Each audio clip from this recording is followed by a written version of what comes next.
Welcome to Here Come the Irish. I'm Mike Lowens here on this Sunday afternoon. We'll be doing that Notre Dame Clemson Cotton Bowl preview next weekend, likely with Nick Southwood, giving you everything you need to know about that, as well as predictions. It's kind of crazy that it's only 2 weeks away from the playoffs here. It seemed just like yesterday Notre Dame was doing their green out against Michigan. It seems just the season flies by, only 12 regular season games in the playoffs. So here on today's episode, we'll be discussing Notre Dame football as well as racing here with Todd Bodine. I'm a huge fan. He's another one of our great guests we've already had on here too, so he's just going to add to the great guest list. Before I give him a call, Todd Bodine's racing career, he is a two-time NASCAR Truck Series champion with 22 wins, 124 top 10s, and 7 poles. In the NASCAR Cup Series, he has 21 top 10s and 5 poles. As well as the NASCAR Xfinity Series, Todd has 15 wins, 160 top 10s, 7 poles, and he's a huge Notre Dame fan as well as a Red Sox fan. So when I give Todd a call, we're probably going to talk about half about Notre Dame football, how I became a fan, that sort of thing, as well as racing. A lot of questions I have. I'm interested to hear about that, so and everything in between. So I'm excited, kind of branching off here. Calling Todd Bodine. Just type in his number real quick and give him a call.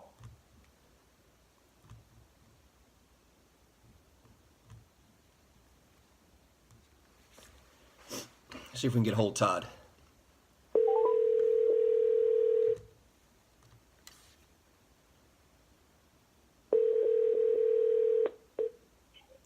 Hello. Hello, is this Todd? Yeah. Hey, this is Mike Lowens with Here Come the Irish. How you doing today? Okay. How you doing? Not too bad. The Colts just scored a touchdown on the Cowboys, so I'm doing not too bad right now, and the Irish are in the playoffs. So. Yeah, I got that one on TV. I really appreciate you coming on here today. We've had some guys in the past. First kind of a NASCAR driver that we've had on here. Got a lot of questions for you. I'm really excited. All right. Well, me too. Okay. How we're going to do this today, I'm going to start off by kind of asking you some questions about Notre Dame, the team this year, how you became a fan, and then I'll kind of transition into your racing career and kind of touch on that. So the very first question I have for you today is, how did you become a Notre Dame football fan? Well, I became a fan by marriage. Growing up in a racing world, I didn't really follow football, college or pro, until later in life, and when I had a little time, and met my wife. Excuse me. We need to start that over. We're not live, are we? We are live on Instagram right now. Okay. No worries. Throat. You're fine. I'm got a little cold myself. You're fine. Okay, there we go. Excuse me. Okay, so met my wife, and she grew up a Notre Dame fan. Catholic girl from Northeast Pennsylvania, and she grew up a fan. And her niece graduated from Notre Dame.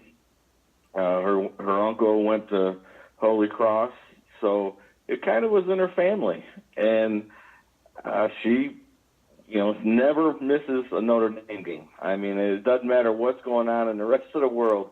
She is going to be in front of the TV watching Notre Dame, and just got me hooked. It's a great school, and the tradition that the school holds, and the tradition with the football team. I mean, it's an incredible story, an incredible school, and I just fell in love with it. So I'm a fan now also.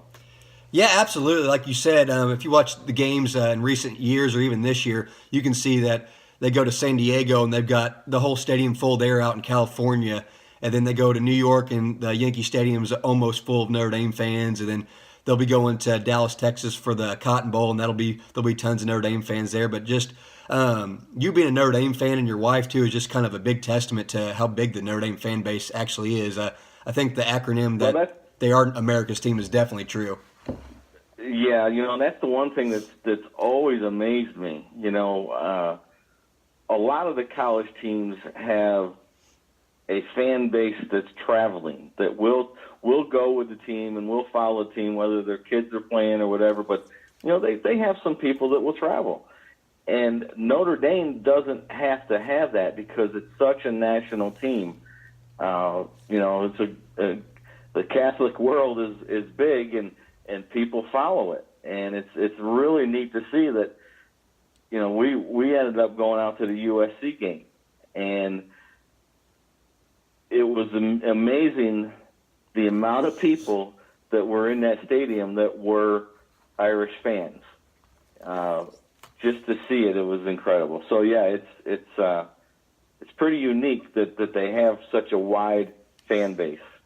Yeah, absolutely. It's just incredible. And that was kind of leads into some of the other questions I was going to ask you. You said your wife doesn't miss a game, so I was going to ask you how many games you were able to watch this year. So that kind of answers that question, as well as last time you went to the game. That's awesome. I do have a few friends that were out there at the USC game as well, but I'm not sure exactly. It's several thousand miles away from South Bend. Notre Dame Stadium is to USC out there, and how many Notre Dame fans were out there is just unbelievable. How far away that is.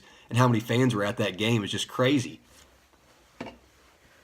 Well, like I said, I don't believe that those fans are traveling fans. Yeah, some of them went.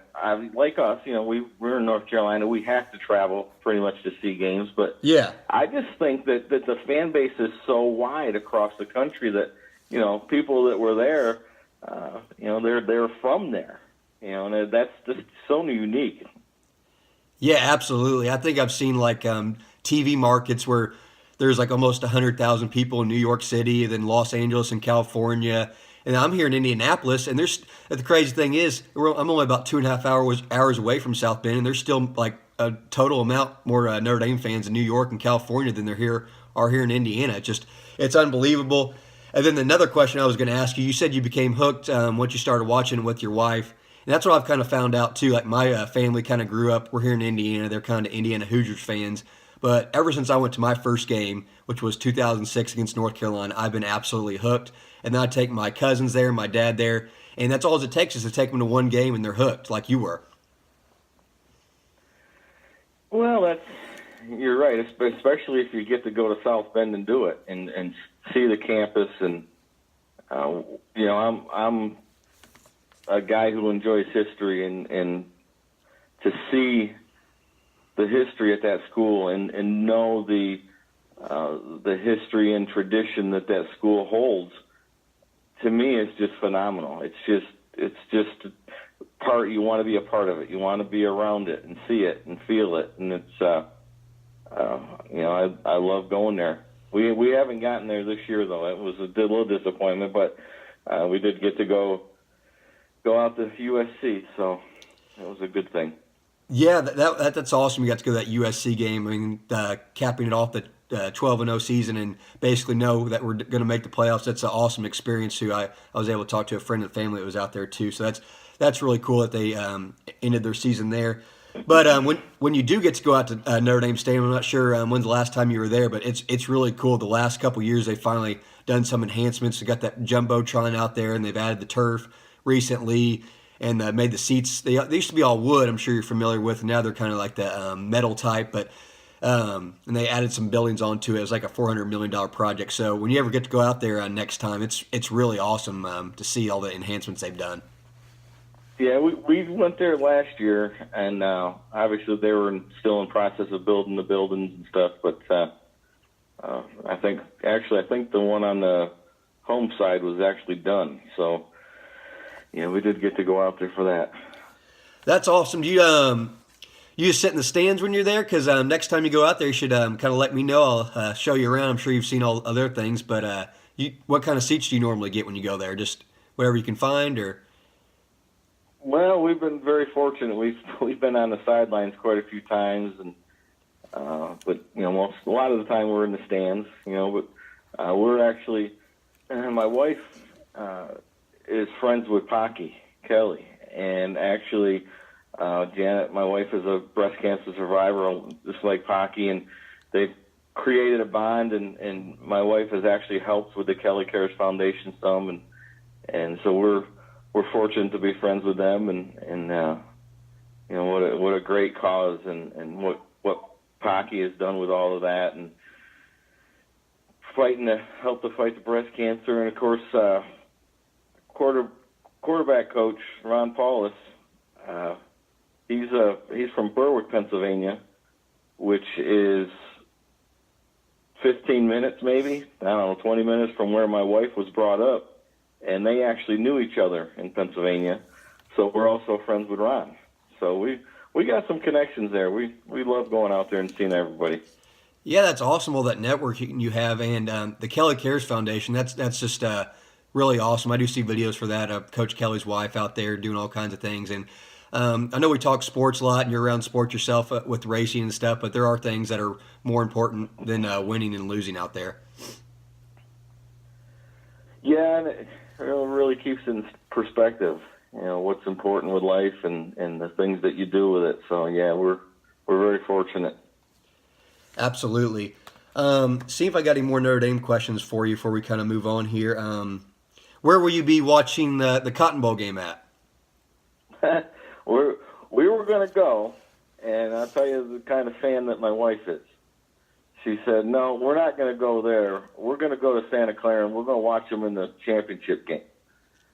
So that's how confident she is, and we're going to be sitting right here in the living room, just watching on TV.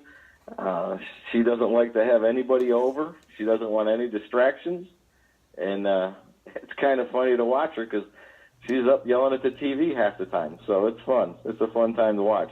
Just to let you know, Dallas was just driving down to get ready to score, and they just fumbled at the 4-yard line, and Indianapolis got the ball back. Okay, who's your NFL team? Oh, well, not many people like the Patriots. I've been a Patriots fan for, 35 years probably, something like that, since about 78-ish. So, yeah, I'm a Patriots fan, and I went through the bad times and the good times with them. Absolutely. We've had some battles here between your Patriots and my Colts when Peyton Manning was Absolutely. around. But as we're getting back to watching that Cotton Bowl, I'm kind of with the same kind of boat with your wife. I have been kind of on the fence about maybe going out there to the Cotton Bowl. I did graduate college a year ago, so I don't necessarily have as much money saved up as some other people do. But it would be about $1,000 trip for me going from Indianapolis to the Cotton Bowl. I have a buddy that lives out there, so I'm still kind of thinking about it. It'd be cool to go see them play out there. That's kind of different to go to the part of those 50-50 crowds when half Clemson fans will be there, half Notre Dame fans. But she's got a lot of confidence in the Irish, thinking she wants to see them out there in Levi Stadium. That's pretty cool. Yeah, it's kind of ironic, I guess, that they're playing Clemson because we're actually very good friends with Dabo Sweeney's brother, and he's actually part of the team also. He's security for the team. So we kind of, when we're not rooting for Notre Dame, we usually have a Clemson shirt on, we're rooting for Clemson, but not this time. So we have 2 reasons to go, but we're still, she was going to wait. We're going to the national championship. Oh man, I sure hope they make it there. That's crazy. You just said that about Dabo Sweeney's brother, because it was just yesterday I was looking up stuff about the Cotton Bowl, and he does, like you said, something with security or something. He does something with. He's involved with the team. I just saw him yesterday scooping out the Cowboy Stadium or AT&T Stadium and kind of getting a lay of the land and stuff. And he was at Levi Stadium as well. So I didn't even know that his brother was involved with the team until I just saw that yesterday, and that you know him. That's kind of ironic for me. Yeah, he's in charge of the security for the team, so that's why he's the guy that goes and checks everything out, and he'll go and check the motels out and the bus routes and all that, So he takes care of his brother and does a great job with it. Did you get to go to that Notre Dame Clemson game like 3 or 4 years ago by chance? Well, actually, we did. We took our motorhome down there, and they gave us a great spot on campus to park, and we had a bunch of friends with us, Notre Dame fans, and unfortunately, I had to work my TV show that night, so I didn't get to go to the game, and kind of glad I didn't because of that monsoon that they were in, but they had a great time, and everybody down at Clemson was very accommodating and nice and friendly, and so it was, so my wife and a bunch of our friends were there. Well, that's awesome. I'm glad calling you, just talking to you. I already know that you're a huge diehard fan. I know that you're big in the racing community, but just talking to you and seeing how big of a Notre Dame fan you are, it's awesome. But that 2015 game was kind of crazy because back then Notre Dame was kind of the big dog, and Clemson was kind of known for always choking. And then they beat Notre Dame that year. Then ever since, like they've made the college football playoffs like 3 or maybe 4 straight years, and they've been the dominant team right behind Alabama now. Notre Dame's kind of the underdog. Yeah, that's exactly right. Yeah, it took a little while. I really believe, I'm not the smartest guy when it comes to football or anything, but I really believe that game really turned around the thought process at Clemson, and from that point on, they just felt like they could be dominant, and they have been. Dabo's done a great job with that team and his recruiting, and I think that's the game that really put their mindset that they can win any given game. Yeah, absolutely. That turned the page, and now, in my opinion, they're right behind Alabama. I mean, it's them and Alabama and Clemson until Notre Dame, if Notre Dame can beat them this year. But a lot of people, I think Notre Dame is like right around 11-point underdog right now. But people are all like doubting Notre Dame. I'm like, last year they only lost to Georgia by 1 point, and Georgia should have beat Alabama in the championship game last year. They should have beat Alabama this year. And then just 3 years ago when Notre Dame played Clemson, I mean, they went for it on 2-point conversion, only lost by 2 points. So people are thinking that Notre Dame's so far behind some of these programs. They're, in my opinion, they're right there. But we'll see here in 2 weeks.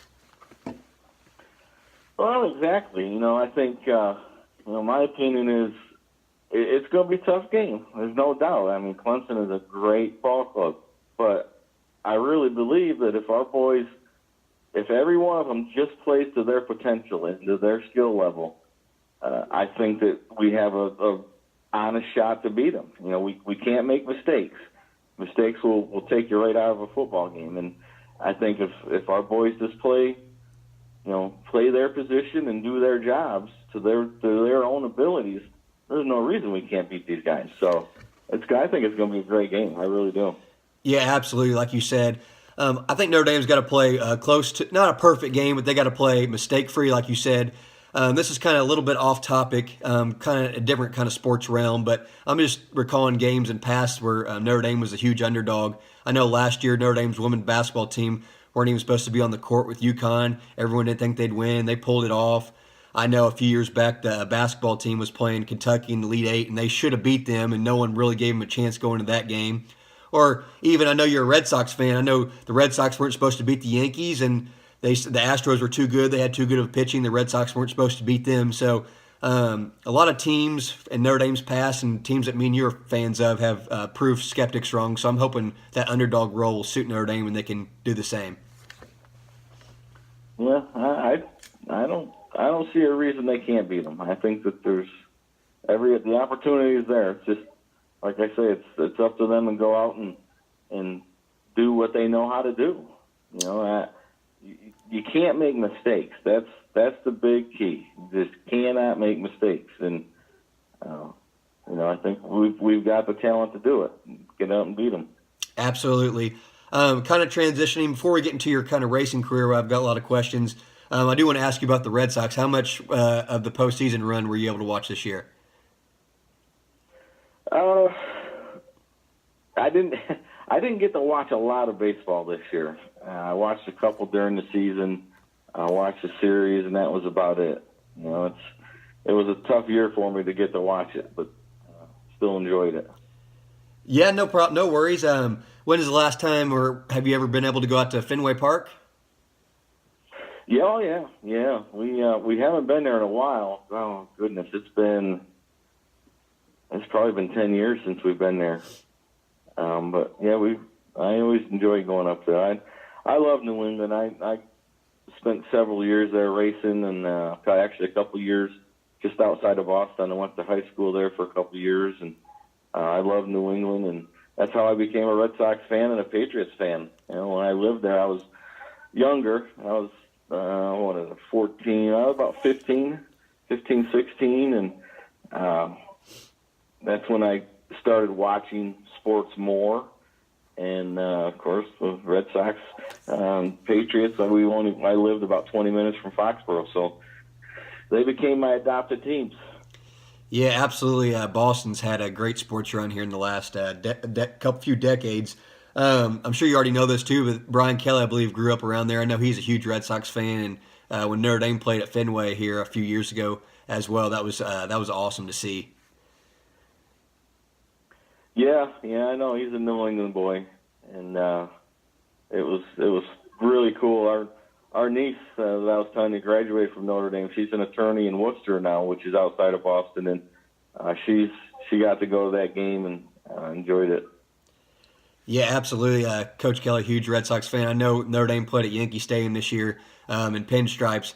I don't think he was too upset or anything about that. It was just kind of cool. I know it's something different, but it is kind of unique to see Brian Kelly, big Red Sox fan, going supporting his team in pinstripes at Yankee Stadium. That was kind of funny. Yeah, I tell you what, a lot of people didn't like those uniforms, but I loved them.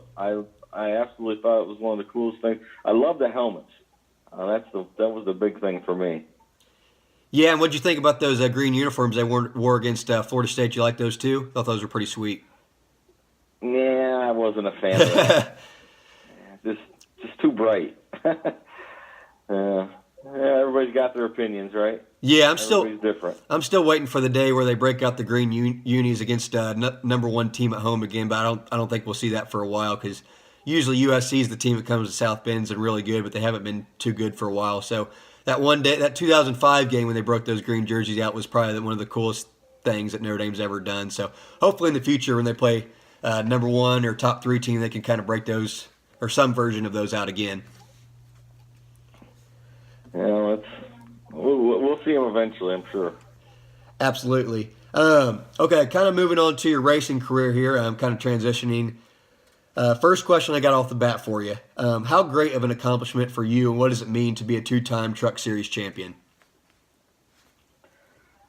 Well, I mean, that's what you strive for. I mean, that's what everybody in sports strives for is that championship. And, my family has been in the sport forever, and it was the first championships that we had gotten. Both of my brothers never were able to quite get there. They finished second a couple of times and just never quite got there. So it wasn't just a championship for me. It was for my family and what they have done for the sport also. So it was pretty neat. It was really, really self-fulfilling, to be able to do that. Yeah, absolutely. I talk to basketball players on here and football players and people from all different sports in general. What would you say, besides maybe hard work and determination, what do you say it takes to be a champion? Like maybe talk about your hard work ethic or a team, or just go kind of talk about what it takes to be a champion at something. Well, one thing about racing that people don't realize it is truly a team sport. We've got each team's got probably 15 guys that work on that one team, and guys in the shop. There's teams that got Hendrick Motorsports has 500 people that work there. So, I mean, it's a team sport, and the driver is just the end result of a lot of hard work, and to be able to accomplish a championship. Just like in football or baseball or anything, you have to have that team behind you, and everybody has to do their jobs and do their jobs well. And when you get on a racetrack and you go out there, you perform for those guys and what they've accomplished in their work ethic. So, it's about team, and everybody has to pull their weight and do their jobs, just like, Ian Book can't get back there and throw the ball if that offensive line isn't blocking, So, I got to have a line that's in the shop blocking and doing their jobs. Absolutely. Is the Truck Series take up about as long as the other NASCAR series do? Like is it like basically year round almost for you when you were doing that? Well, it's definitely the longest season in professional sports, and we go from basically February to the middle of November, and it's a grind, and it's tough, and we only got probably 6 weeks off total, weekends off, so it becomes tough, but it's it's part of the lifestyle, and you understand that, and our work week happens to be, Wednesday through Sunday instead of Monday through Friday, and but you gotta love it and understand that part of it. Yeah, that was one of the big questions I was going to ask because I know it takes up almost all the year except 6 weeks of the year. Just kind of crazy. Does that take a toll on you? You said you kind of start your week maybe on a Wednesday for that particular track you'll be at. Yeah, it definitely takes a toll. There's no doubt about it. I mean, by the end of the season, you're like, ready to stay home and relax and maybe go on a vacation. I mean, it's time for a break, but it never fails when you go through Thanksgiving and have a little break and maybe a vacation in there, and you're getting ready for Christmas. Like, oh yeah, we need to go racing again. It's time to get back at the racetrack. So you get anxious and ready to go by the beginning of the season. Yeah, absolutely, and that's why I'm not really going to kind of get into the sport, whether it's a sport or not. I personally think it is because just of how long you guys are doing it all year, then being in the car. Can you speak on that part of maybe the sport, being in the car for 3 to 4 hours at a time, and just what that toll that takes on you? Yeah, that's tough. There's been a lot of professional athletes that have made comments that race car drivers are not athletes. We're not. Maybe we don't have to lift weights and be able to bench press 300 pounds and run a 4.40. We don't have to do those things, but our athletic skills are different. That's all. It's just different. And the one thing that these guys don't realize is you're sitting in the car, and they think that it's like driving a street car. You just turn the wheel and you're going around in a circle. Well, you're not. I mean, you're working your butt off, first of all. And the other thing they don't realize is that on an average day, say 90 degrees out, average humidity, it's 140 degrees inside that car. And you're in there for 4.5 hours working. And that's not easy. And, we've had a couple of guys come for ride-alongs in race cars that actually kind of ran their mouths and said something, and then they get out and they're like, okay, I was wrong. You guys are definitely athletic. You know what you're doing. It's just different than what we do as football players. So, it's a sport where you got to be conditioned to be able to do it properly. And the one thing that people don't realize, stick and ball sports, you pretty much like football. You walk up to the line, you get down, and you're concentrating through the snap, then you're doing your job, you're concentrating, and then the whistle blows and you stop. There's no concentration. Yep. You walk back to the huddle, you listen to the play, you get a break, and you walk back up, and then you start concentrating again on your job. Driving a race car, you have to concentrate every single second of that race. Cautions, you're not concentrating, but you're thinking and calculating what's going to be going on. So it's as much a mental game as it is anything.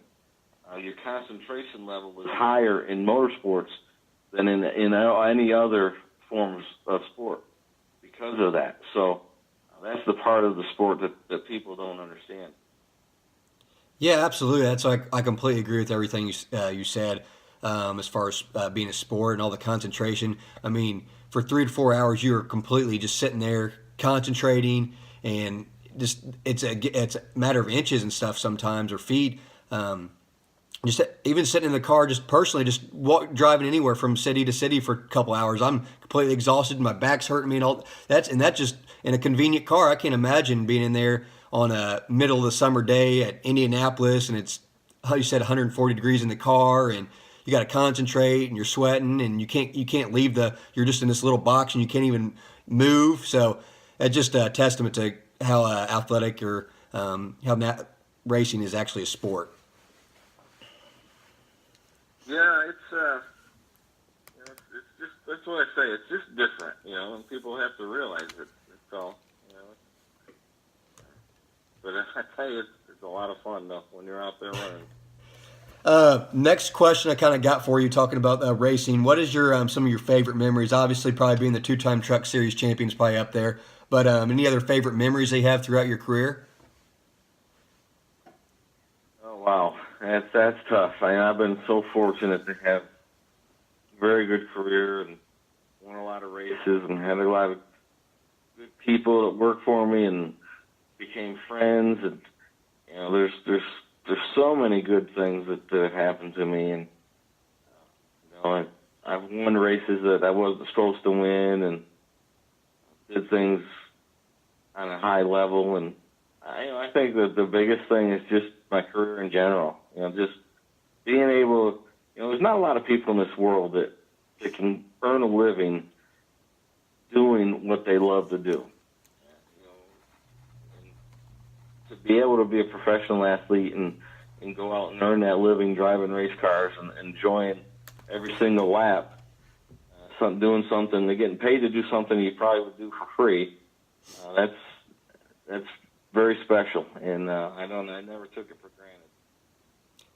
Yeah, absolutely. I was just listening to Dale Jr. speaking about that. He was just saying he was just overwhelmed to be able to drive a race car. He was saying he didn't want to have to change oil or work at a body shop the rest of his life. He just enjoyed being a race car driver. A lot of fans were wanting him to be great and stuff like that, but he said he was just overjoyed to be making a living doing that. And that just sounds awesome. As well as the first thing you said, just maybe being an underdog and winning races you shouldn't, or being two-time Truck Series champion. Some other people in here from different sports. Cam McDaniel was kind of underdog himself. He played football at Notre Dame. And just talking to people who are underdogs or whatever they do, or just proving people wrong, is just you just got to get a lot of self-satisfaction out of that.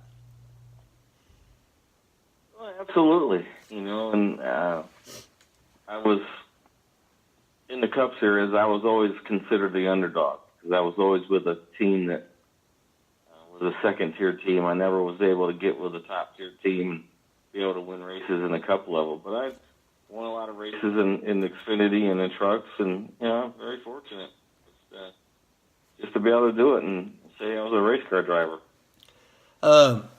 With your career in racing, what are some of the most influential people or other drivers that you've got to race, compete against or meet? Who are some of the most famous ones or ones that stick out to you? Well, I think most influential, obviously, my brothers. Growing up, watching them race, working on their cars, being around them, and watching their success. That definitely helped pave the way for me, making our name recognizable in the sport, and so they're definitely the two that I got to give the most credit for. But I was fortunate to be around in the heyday, with Dale Sr. and raced against Harry Gant, and got to race with Richard Petty for one race, before he retired. So I was very fortunate to have a lot of great drivers and be able to race with those guys and know that they're the future legends of our sport. It was quite an honor for me. Absolutely. I'm here in Indianapolis, obviously the capital, racing capital of the world. What would you say are a few of your favorite tracks that you got to race at, or the ones you maybe were best at? Well, my standard answer, everybody says, ask what's your favorite racetrack. Standard answer is if I'm racing, I'm having fun, so it doesn't matter where it is. But if I'm going to pick a favorite for sure, it would probably be Darlington. It's one of the hardest tracks that you'll race on, and if you can be successful there, you've done something. It's a tough racetrack, and I was fortunate to win twice there, once in a truck and once in Xfinity. So I consider that one of my favorites. But believe it or not, I'm not just going to blow smoke up you, but Indianapolis is actually one of my favorite tracks. It's a little boring on them long straightaways, but going through those corners, trying to carry that momentum, trying to carry that speed, getting into the second corners. I mean, it's just, to me as a driver, this was a lot of fun to race there. I always enjoyed it. the very first Brickyard 400. I finished ninth in, and it was an honor for me to be able to race there, and that was always one of my favorites. Okay, kind of transitioning to that, I do have down here a question for that first Brickyard you're mentioning. I have down here, I've seen some statistic. I might have been in a flyer at the Brickyard or online. I was looking. The first Brickyard they had in 1994, there were 1 million people asking for tickets, and the stands were full of 300,000. Since then, it's slowly kind of went down to maybe about 35 or 40,000. This year, I probably went to about 5 or 6 straight of the last Brickyards they have. And this year they tried to make a change to it where it's normally in the heat of the summer. It's like 90 degrees out there, kind of deters people from going. And they kind of transitioned to it the fall weather, which was great. But the race got rained out and pushed to a Monday, so I didn't get a great sense of how many people would actually show up to the race. But kind of saying those statistics, what do you are there any solutions or like the future of NASCAR you might think to kind of help fans get back into the races? Well, that's a $64,000 question that everybody's asking, and I think that I don't think it's just the sport of auto racing. I think it's all spectator sports. The only one that's not hurting right now is NFL, and they're pretty much flatlined. But there's so many things that contribute to it, and I think it's very generational. I think this generation doesn't look at sports the way we did growing up, and I think that there's so many other forms of entertainment now. Yeah. When we were growing up, we didn't have an iPad, and we didn't have 600 channels on the TV, and we didn't have iPhones, and the computers were very minimal. I mean, you had your desktop, and that was what you had. So the world has changed so much that there's the medium for entertainment is so limited or so unlimited that they just don't have that need to go to spectator sports and sit in the grandstand in 90-degree heat and watch guys throw a ball around or watch cars go in a circle. It's a different mentality that these kids have, and also specific to auto racing. When we were growing up, we could work on our cars. We could go out in the driveway and work on it and tune it up, and we could make hot rods, and that's what we did for entertainment. And today, kids can't do that. Cars of today, you don't work on them. You take them to a specialist because they're computerized and everything is specialized on them, and so you can't do the things that we used to do. And I think that makes a difference. And I know a lot of my friends' children, they in high school and time to get their driver's license, and they don't even care to get their driver's license anymore. So there's a disconnect between the automobile and this generation, and I don't know how we get that back. And I know NASCAR is working hard on it, and they've got committees and people and focus groups. They're all trying to figure out what we can do to get our fan base strong again. We've got a lot of fans. There's no doubt about it. We got a lot of fans. It's just there's a reason that we're not getting new fans. Yeah. Got to figure that out. Yeah, you have a lot of great points there, and it's not just racing in general, like you said. I know baseball, they're trying to, not really struggling, but trying to figure out how to relate to the younger audience. I know a lot of people are kind of doing bat flips, and they're doing all kinds of dancing and stuff on baseball fields. I mean, a lot of the sports, almost every sport out there, just trying to find how to grow their audience and make sure they get the best attendance they can. I hope next year, like I said, it got rained out on the Sunday this year, and there was a Colts game scheduled too.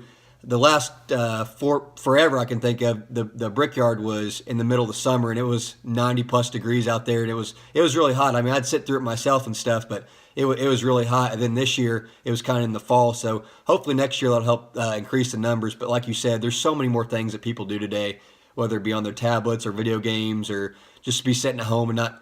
Heck, people have food delivered to their home. They have things now where you can get your gas filled up. A car come by and fill your gas up at your house, or you can buy a car and they drop it off by your house. So like times have changed, and it's not just racing, but hopefully, to me, it's a tradition. Like the Brickyard and the Indy 500 is kind of a bigger tradition, but I always want to go myself there. It's always a yearly tradition. I go with my family to the Brickyard, just kind of cool being there.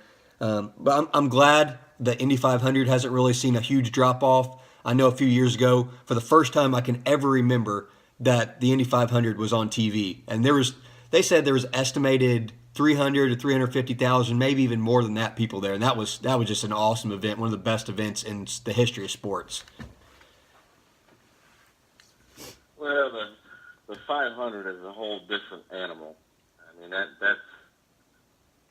a spectacle. That's an event.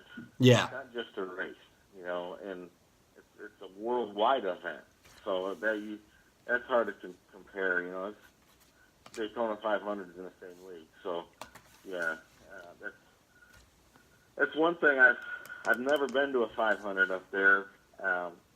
As a driver, of course, we were always racing in Charlotte the same weekend, so we couldn't go. Well, now, not racing, the last 2 years we've tried to plan to go up there and still haven't made it. But I think this year that we're gonna really try hard to schedule everything out properly and be able to go up there and watch it, because I know we've got friends that have been there and they tell me it's just incredible to be there for one of those races.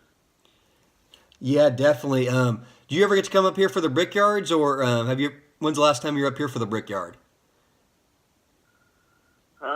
Last time I was in the Brickyard for a race, I was actually racing it. Well, I take that back. When I was in the Truck Series, I went up there and actually did radio broadcast one time. So I don't remember what year it was, but it's been several years since I've been up there for a Brickyard race. Usually, especially since I retired, when I was racing, obviously trucks, I was probably racing somewhere else usually. One point we were racing IRP, and then schedules changed around. But since I've retired, we're usually somewhere working too. So it's tough to do that race for sure. Yes, it is. The next question I kind of got for you, what do you think about your nickname, The Onion? I've seen that your Twitter handle is Team Onion, so I think you kind of embrace this nickname. What do you have? You have any thoughts or anything you have to say about that? Yeah, no, I love it. It's fine. Randy LaJoy nicknamed me The Onion. I think it was like 91. I never did anything with it, and around the 01 time frame, I said, I got to change this up a little bit and stand out in the crowd. We had all these younger drivers coming in. I need to do something to stand out. So I shaved my head and grew a goatee and started using The Onion, and it worked. And everybody loved it. The kids love it, and it's just a lot of fun. Yeah, that's awesome. I mean, it's kind of breaking off topic, but 2018, everyone has to say stuff and get offended, about whatever it may be. It's kind of cool that you can just kind of embrace that, and it's just fun in life, just to embrace making jokes about yourself, or whether it be, or just embrace whoever you are. I really appreciate that about you. Yeah, life's too short to be mad about dumb things. And, it's one of those deals where you're right. You just embrace it and have fun with it, and that's what we try to do. We really did it for the kids, so they have something to laugh at and have some fun with. And we got a little Onion Man character, and it's always been fun. Let's see if I got any other questions down here for you. How was, and this could be a long answer, but how has racing changed since when you started to where it is now? How would you say? Holy cow, it's way different. I mean, it's not even close. From when I started driving, it's different. But I've been in racing my whole life. My father owned a racetrack in upstate New York, so racing is what my family has always done. It's all we've ever done. So it's definitely changed a lot since then. And since I started driving, and my first full season of driving was '91. It's a totally different world, inside of racing and outside of racing. And it's tough. It's a lot harder of a world, in every aspect. And racing has changed, and the money has gotten just out of control. The cost of it, and we need to figure out how to get that back under control. But it's just a different world, It's definitely way more fun back when I got started, I can tell you that. Question: how does a guy like Jimmy Johnson, how does someone be that dominant in the sport like racing? It's probably a bad analogy, but like in golf or any kind of maybe solo sports, I know you do. Yeah, like we said, you're a part of a team, obviously, but how can someone be so dominant? Like in golf, you see like even the most dominant people in golf only win every now and then, or racing sometimes only people win every. There's just so many drivers and so many competitors. How can someone like Jimmy Johnson or Dale Earnhardt or Kyle Petty, how can they be so much better than everybody else at that?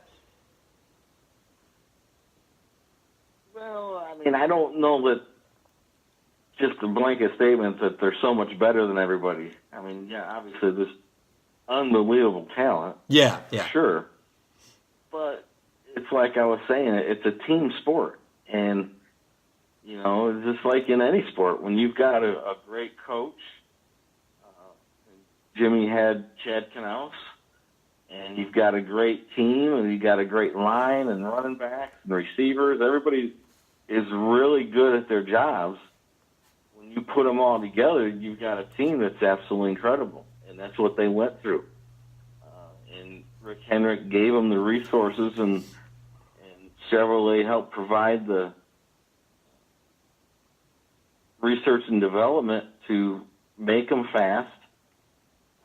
You put all that together, and you've got a dominant force in a sport. And, I'm not going to say that they didn't dominate because of their talent, but you do have to have luck to go along with it. And they had a lot of good luck at the time, too. So they'd get a flat tire, the caution would come out, and they'd be able to change it under yellow instead of having to go a couple laps down under green. Things like that would happen. So, I think it was just their time to be stand up and be the best at the time. Certainly. Do you like this the playoff, the kind of format they have for the playoffs and stuff, or do you kind of like the old way? How do you feel about that? I really like it. The only thing that I don't like about it, which it really hasn't played out to this point yet, is if you have a problem in Homestead, you're in the final championship 4 in Homestead, and you have an issue, a flat tire or a blown motor or something, that takes you out of the chance to win the championship. And we really haven't seen that yet. But for it to come down to one race and the circumstances that surround that race, to me that's kind of tough. But at the same time, we've seen some incredible races for the championship. This year came down to Homestead, and every division was won the same way. One guy dominated the race and won the championship. And there was some drama that went with it, but not like we've seen in the past.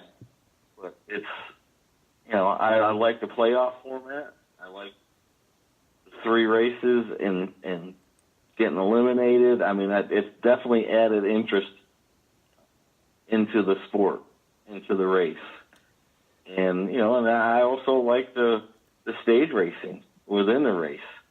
I think it's added a whole other dimension to the sport, and I think the fans have embraced it and really enjoy it. And that's the thing about, I think, all the sports in general. You can't remain stagnant. You have to change. You have to adapt. You have to try to improve your product that you're putting out there for the fans to enjoy, whether it be stage racing in stock cars or different rules in the NFL, and there's always something that can make it better. And then in baseball, I think the pitch timing and all of that, the speed the game up, has really helped. So you have to grow and adapt in every sport. Yeah, I think the playoffs are really interesting, kind of trying to make it like other sports where they have the playoffs. It's not just like a regular season. But then again, like you said, when it all comes down to one race, I mean, you could win every single race the whole entire year, and then someone wrecks you or you have a blown tire or whatever it may be, goes against you, and you have to wait a whole another year to win the championship for just it come all down to one race. I understand they're trying to make it like other sports, but maybe it's like a kind of one or like 2 or 3 race series because like you said, it hasn't happened yet. But I'd be really ticked off if I was the most dominant driver the whole year, and then I had like a blown tire or something like that, which had nothing. It was out of my control, and were to lose like that. So that's kind of interesting to think. And like you said, just kind of always finding ways to adapt. Like college football playoffs, those are only 4 or 5 years old. And if it was the old format like we had 6 years ago, Notre Dame would be out because there was only 2 teams. There was only one game. There was no playoff. So if this was 5 years ago, number 3 Notre Dame wouldn't even be in the championship game. So changing and adapting. Even Coach Kelly talked about maybe expanding to an 8-team playoff, which I think they will do. It's just a matter of time. I don't want them to expand to too many more, but just finding ways to adapt and get better audience and make the most of your sport. Yeah, I think we're definitely going to see the 8-team playoff. I agree with that. I don't think there's too many good teams that are left out of the whole thing right now. And the way I see it is we ought to have, basically conference championship games, and then those champions play each other, and then it comes down to the championship game. That's how I see it happening. But the only problem with that is like Notre Dame being an independent. Well, how would they fit into that? That's a tough thing to come up with. But yeah, I definitely think more teams need to be involved with the playoffs and college, and that'll happen eventually. Yes, it certainly will. And I'm looking through here. I had about 20 questions written down for you. I think I've covered them all. I really do appreciate you taking time out of your busy schedule to talk with me, talk some Notre Dame racing, a lot of questions I didn't know about personally. I really do appreciate it, Todd. No problem, man. It's been fun. This is only the second podcast I've done, so that's pretty cool. I'm glad you had me on. I appreciate it. If you just stick around for a second, I'm going to kind of close up the podcast and I'm talk to you just for a second if you stick around. Okay, absolutely. All right, thanks for watching, guys. That was racing legend Todd Bodine, and huge Notre Dame fan as well as Red Sox fan. Definitely awesome to have him on the show. I'll be talking the Notre Dame Clemson Cotton Bowl preview next weekend, giving you my preview and prediction. Once again, thanks again, and thanks for Todd coming on the show. I'm going to close it out.